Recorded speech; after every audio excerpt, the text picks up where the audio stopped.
सारखा अनासक्त पण झालो पाहिजे. तर त्याच्यासाठी एक मंत्र लक्षात ठेवा, बी प्रेझेंट. कृष्ण कसं काय जगू शकतो? तो नेहमी वर्तमानात जगतो. म्हणजे कृष्ण जेव्हा शाळेत गेला तेव्हा तो हे विसरला, मी गोवर्धन उचलला होता आणि मी रासलीला नाचलो होतो. शिकायच्या वेळेला तो फक्त शिकत होता, रासलीला नाचायच्या वेळेला तो फक्त रासलीला नाचत होता. तुमचं शरीर आणि तुमचं मन नेहमी एका जागी असू द्या.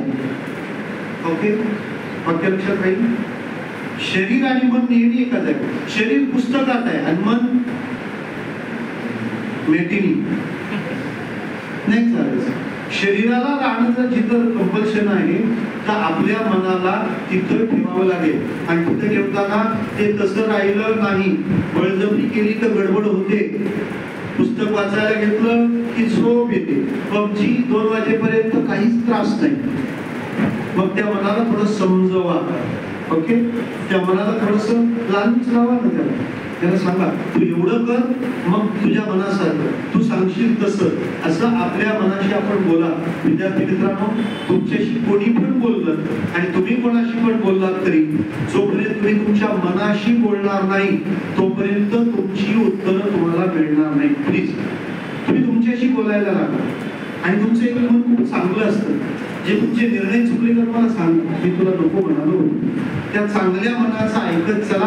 कृष्ण सांगतो तुम्हाला मार्ग नक्की सापडेल. हे करताना 3 मार्ग आहेत. 3 रस्त्याने तुम्हाला 4 गोष्टी मिळतील: कर्म, भक्ती आणि उपासना, ज्ञान. कर्माचा मार्ग म्हणजे काय? वाट्याला आलेली कर्म. दुसरं हे मिळवण्याचा मार्ग प्रार्थना. मगाशी बेवडेकर सरांनी सांगितलं की कोणी येऊन फुल, आज कोणतरी गुलाबाचं फुल ठेवलंय कृष्णाच्या चरणाजवळ, त्याला प्रार्थना करा. त्याचं कारण आहे प्रयत्न जिथून संपतो ना तिथून प्रार्थनेचं विश्व सुरू होतं. आजही जगाने मान्य केलंय. लॉकडाऊन मध्ये ऑस्ट्रेलियात वडवा लागला होता, माहितीये? फार हेलिकॉप्टर विमानातून पाणी टाकून पाहिलं, काही उपयोग झाला नाही. अनेक प्राणी होरपळले, जळले, मेले, भरपूर कोळसा झाला. शेवटी सगळ्या जगाने प्रार्थना केली, भगवंता अरे आता उरलेले प्राणी तरी वाचव. ती प्रार्थना केल्यावर काय झालं होतं सांगा. बरोबर तेवढ्याच जागेवर पाऊस पडला. हे प्रार्थनेने होतंय. आणि सगळ्यात शेवटी आहे तो मार्ग ज्ञानाचा. तुम्ही ज्ञान संपन्न बनलं पाहिजे.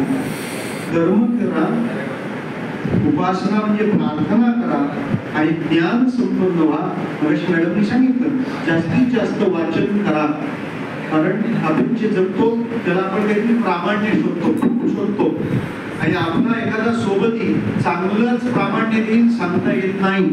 आपल्याला बेचूक प्रामाण्य चांगले ग्रंथ देतील. मी तर असं म्हणेन तुमच्या मित्राला जगून विचारण्यापेक्षा, काय विचारून जगण्यापेक्षा तुम्ही पुस्तकाला विचारून जगा, किती मस्त होईल. मित्राला विचारून जगणं कितपत योग्य आहे?